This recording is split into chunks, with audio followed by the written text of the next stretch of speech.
rencontre, une émission de Jean Corcos consacrée à la connaissance du monde musulman.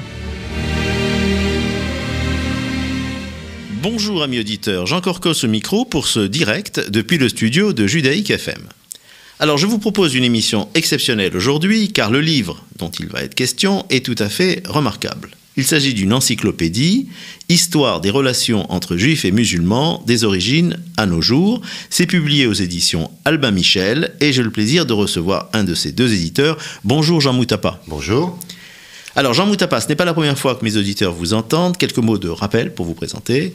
Directeur depuis 25 ans de la collection Spiritualité, vous avez énormément développé votre département qui est devenu le premier pôle d'édition religieuse en France en dehors du monde confessionnel. Vous avez permis, en particulier, à un large public de découvrir les penseurs contemporains juifs et musulmans. Il faut dire, surtout, que vous, un chrétien, avez été meurtri par le conflit israélo-arabe.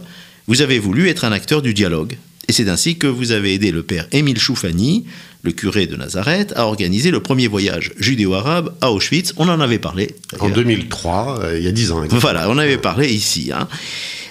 Vous êtes aussi un des fondateurs du projet Aladdin qui a été traité dans notre dernière émission. Et vous avez eu l'idée, il y a une dizaine d'années, de cette grande encyclopédie, un énorme travail collectif qui a pris 5 ans et qui vient de sortir en librairie. 1200 pages, plus de 200 illustrations, une centaine de contributeurs universitaires de haut niveau de plusieurs pays, de Paris à Princeton en passant par Jérusalem, Tunis ou Rabat, mais aussi Berkeley, Le Caire ou Cambridge, des juifs, des musulmans, mais aussi des chrétiens, des israéliens et même des palestiniens. Tous ont été mis à contribution pour cet ouvrage qui servira certainement de référence. Le fil rouge de cette encyclopédie, c'est de n'avoir choisi que des auteurs académiques et non des responsables politiques, de manière à éviter les biais, entre guillemets, idéologiques qui font réécrire l'histoire à la lumière du présent. J'ajoute que ce travail gigantesque a été dirigé par 2 personnes, l'écrivain et penseur Abdelwahab Medeb, qui est un musulman inconsolable de la présence juive disparue dans son pays natal, la Tunisie, et par l'historien Benjamin Stora, un juif fasciné par le passé de son Algérie natale. Ils écrivent dans leur introduction « En ces temps où cette relation judéo-musulmane se porte mal, très mal, nous nous sommes attachés à rendre possible cette histoire distanciée, équilibrée, apaisée, qui semblait de prime abord impossible. » Alors, je vais commencer par une première série de questions pratiques. Jean Moutappa, que pouvez-vous dire sur le lancement de ce livre? Est-ce qu'il y a des conférences où vous le présenterez, qui sont prévues? Ah oui, nos 2 co-directeurs vont être très pris dans les semaines et dans les mois qui viennent, parce qu'il faut dire aussi que cette idée qui est née donc en France, qui a été élaborée essentiellement par des Français, a été reprise par les Américains et qu'il y a parallèlement une traduction en anglais qui paraît aux éditions, aux presses universitaires de Princeton, ce qui n'est pas rien. Ce qui va permettre, si vous voulez, entre le français et l'anglais, j'allais dire, de couvrir tout le bassin méditerranéen. Et donc...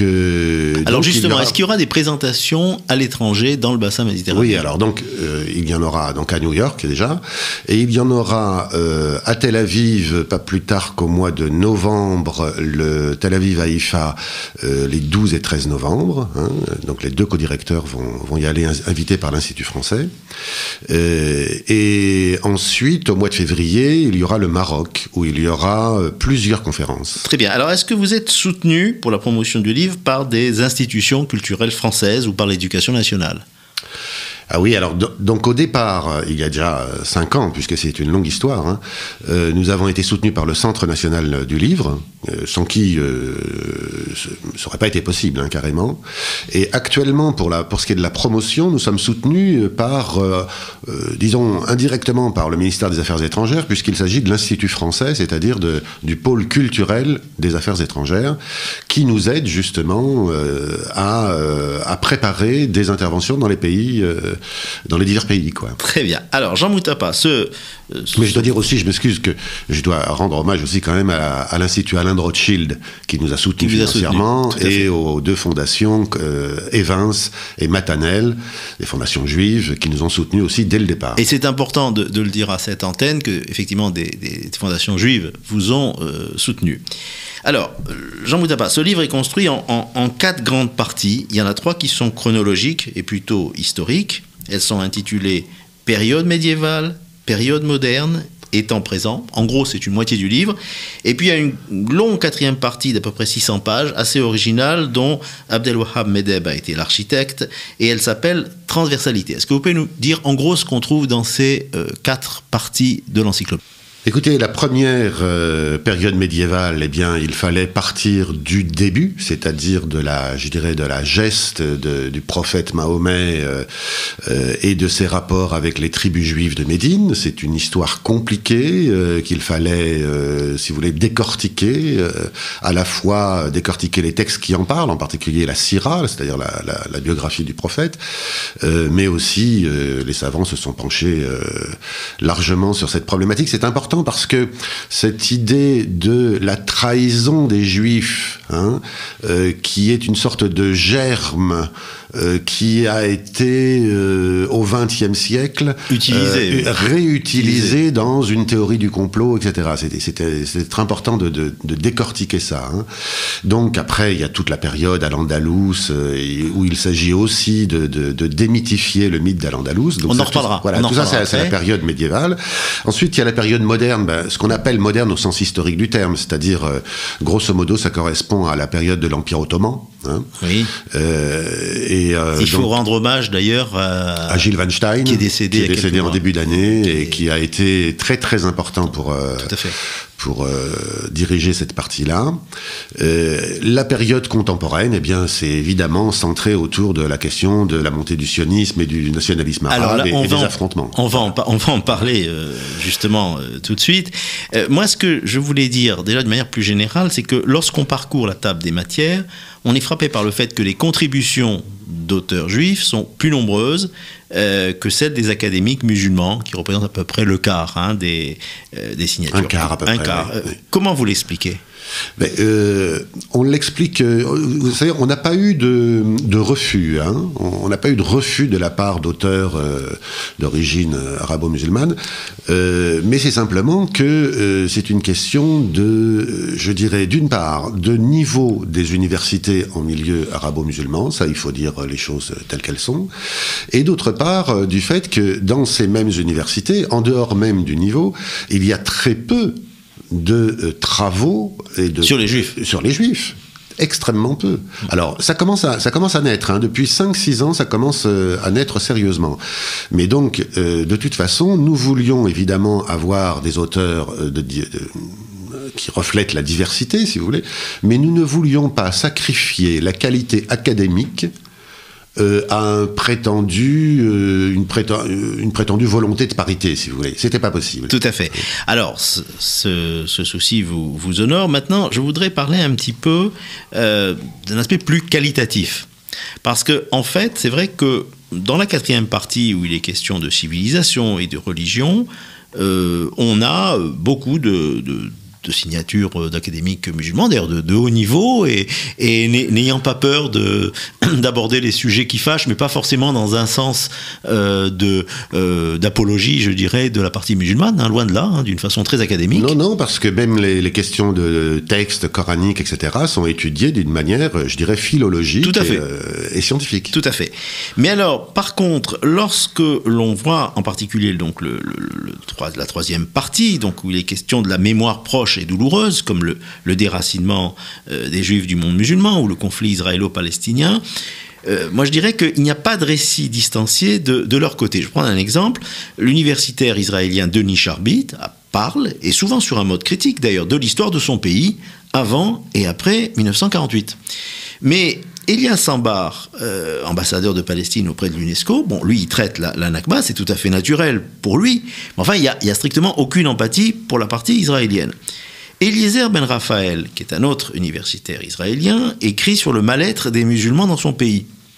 c'est parfait, mais il n'a pas son symétrique dans un pays arabe pour évoquer la peur des derniers juifs qui vivent en terre d'islam. Qu'est-ce que vous en pensez, je dirais, dans les 4 minutes avant la pause? Sur ce dernier point, il n'y a pas d'article spécifique sur la question des quelques communautés juives qui restent en terre d'islam, mais par pays, dans les différents articles, il en est question. C'est vrai, quand même, hein. C'est vrai. Voilà.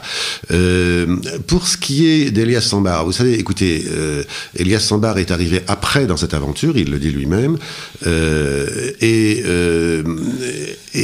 c'était déjà un acte énorme que lui, ambassadeur de la Palestine à l'UNESCO, participe à ce travail, et il participe avec les travaux historiques qu'il a fait lui-même. D'une part sur ce qu'il appelle l'invention de la Terre Sainte au XIXe siècle. Bah, c'est son point de vue. Voilà, hein, et d'autre part sur les guerres de 47-48. À partir du moment où il a fait un travail proprement historien, que voulez-vous, s'il n'y a pas une empathie ou un pathos, je dirais, fraternel vis-à-vis de l'autre, bon, c'est une petite... Je reconnais qu'il faut dire que c'est par contraste avec Denis Charbit, qui est un homme extraordinaire, qui est à la fois la science et qui a un véritable élan vers l'autre qui est tout à fait formidable.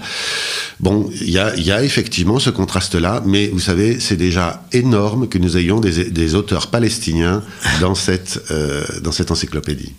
Alors, il y a le mythe de l'âge d'or judéo-musulman à l'époque médiévale et singulièrement en Andalousie, hein, c'était évoqué tout à l'heure. Et ce mythe est remarquablement analysé dans le prologue du premier chapitre par Mark R. Cohen, qui est professeur à l'université de Princeton. Il rappelle de façon très claire l'origine et l'exploitation idéologique de ce mythe. Car ce sont des orientalistes d'Europe centrale, qui étaient souvent juifs, hein, comme Ignace Goltzinger, par exemple, qui ont écrit au XIXe siècle sur la tolérance supposée, continue et sans nuage de l'islam vis-à-vis des juifs. Et ils l'ont fait de manière à en faire un exemple pour les pays chrétiens où l'émancipation restait à conquérir. Et il écrit, plus tard cette utopie historique est devenue une arme idéologique pour les musulmans contre le sionisme et Israël, accusés d'avoir détruit une coexistence exemplaire. Mais aujourd'hui, il y a une contre-idéologie côté juif. Et là, je pense en particulier au livre de Bat Ye'or, qui, partant du statut d'infériorité du dhimmi, en gros raconte que la vie des minorités était un enfer en terre d'islam. Alors, semble maintenant bien ancré des deux côtés. Côté musulman, on a toujours été très gentil, côté juif, mais non, vous avez toujours été très méchant.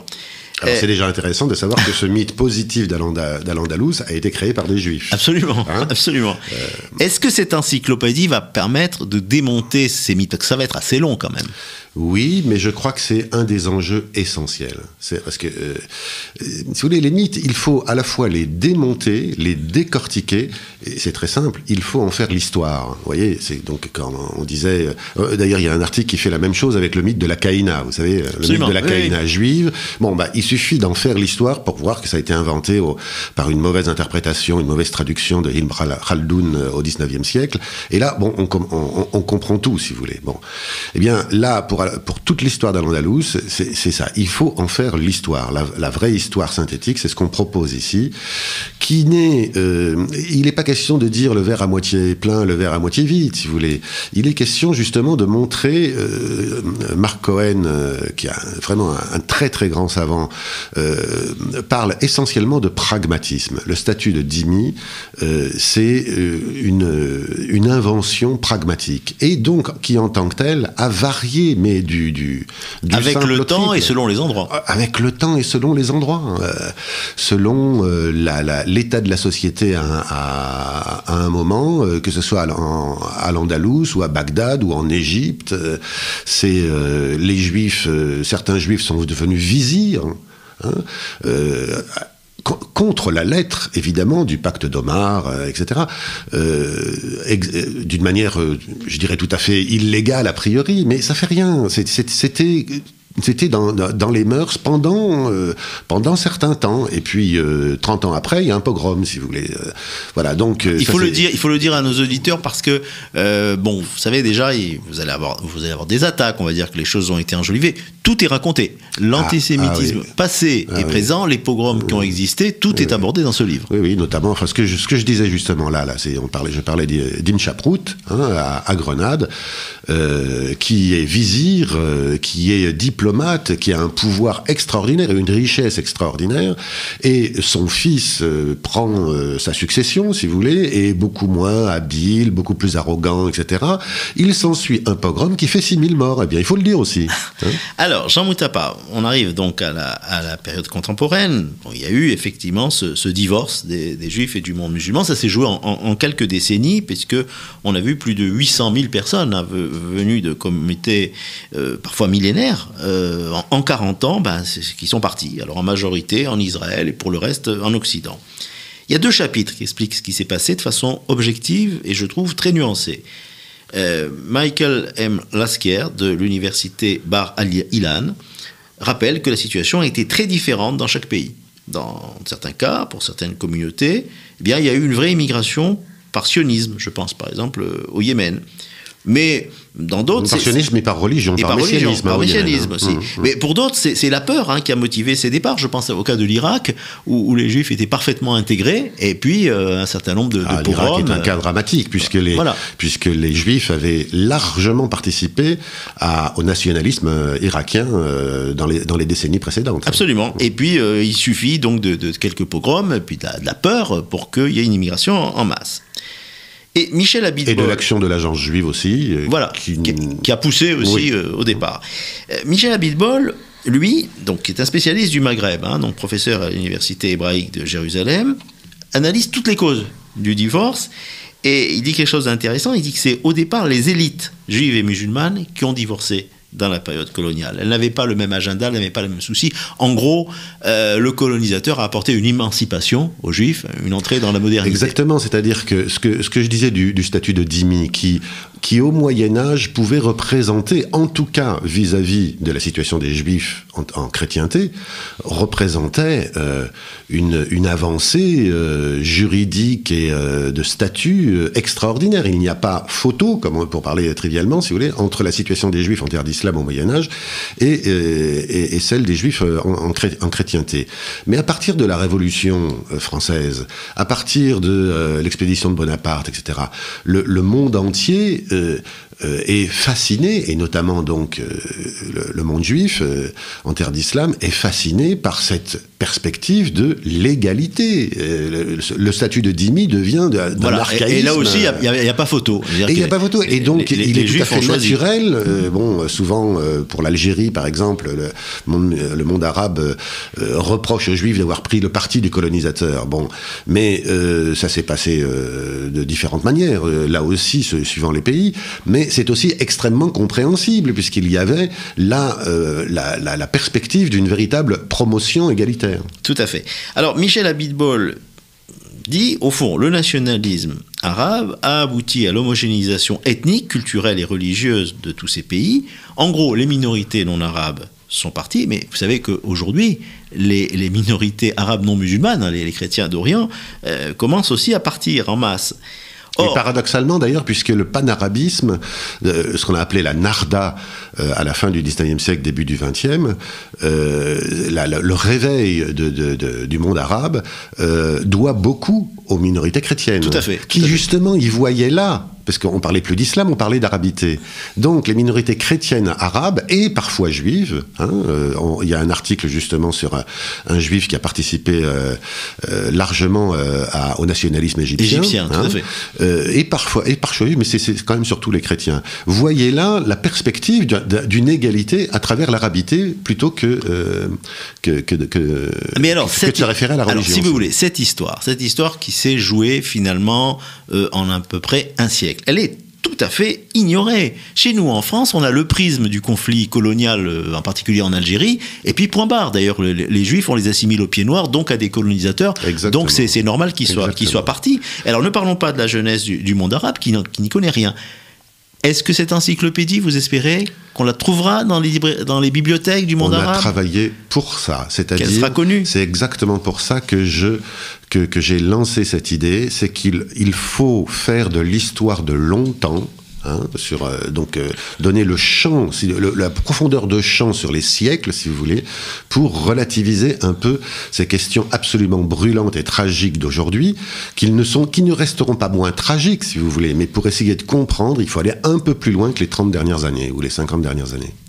Alors, Jean Moutaba, on arrive tout doucement à la fin de cette émission, il nous reste 5-6 minutes.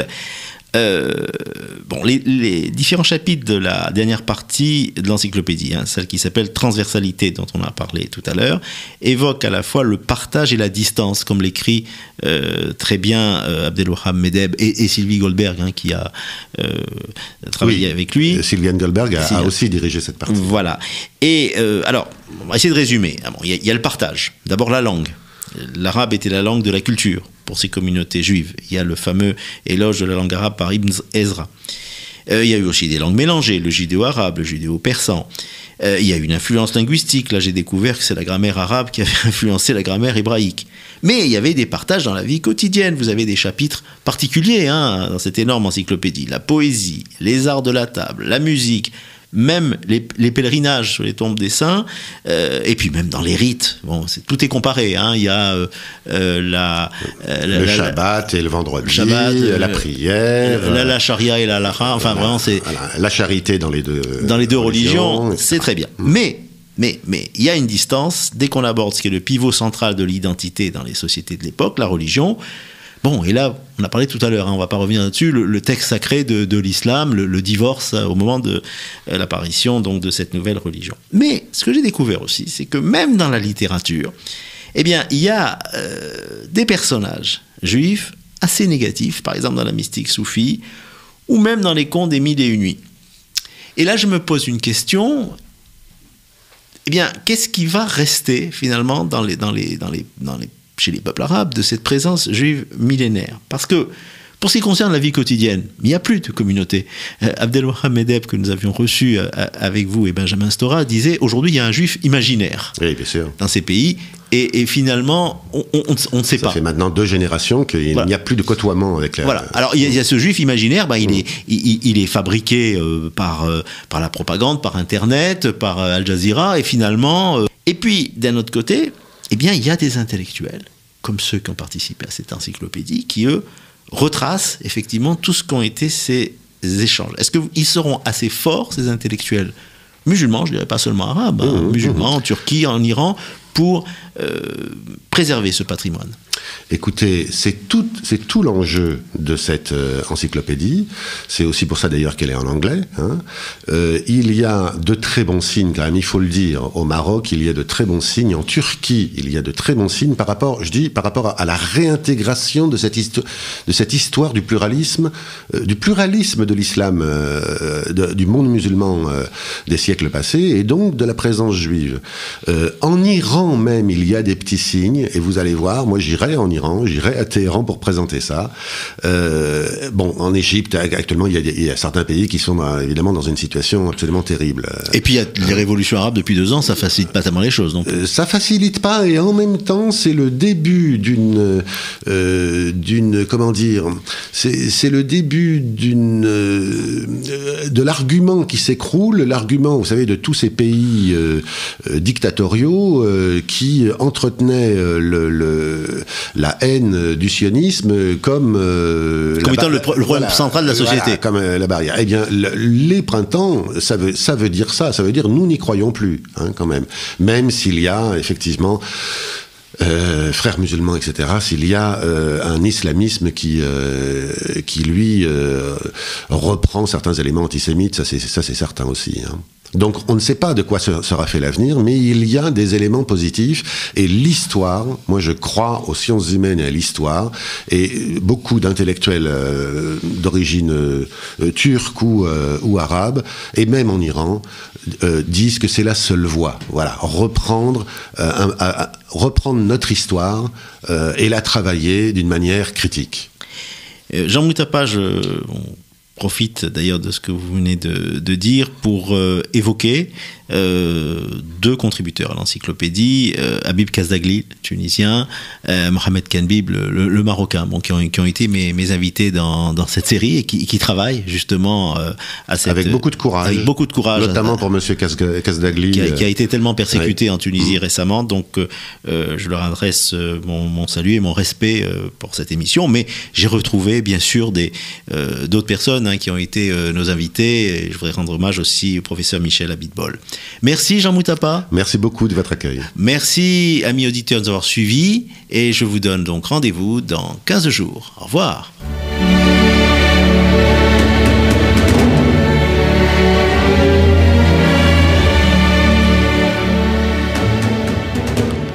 Rencontre. Une émission de Jean Corcos consacrée à la connaissance du monde musulman.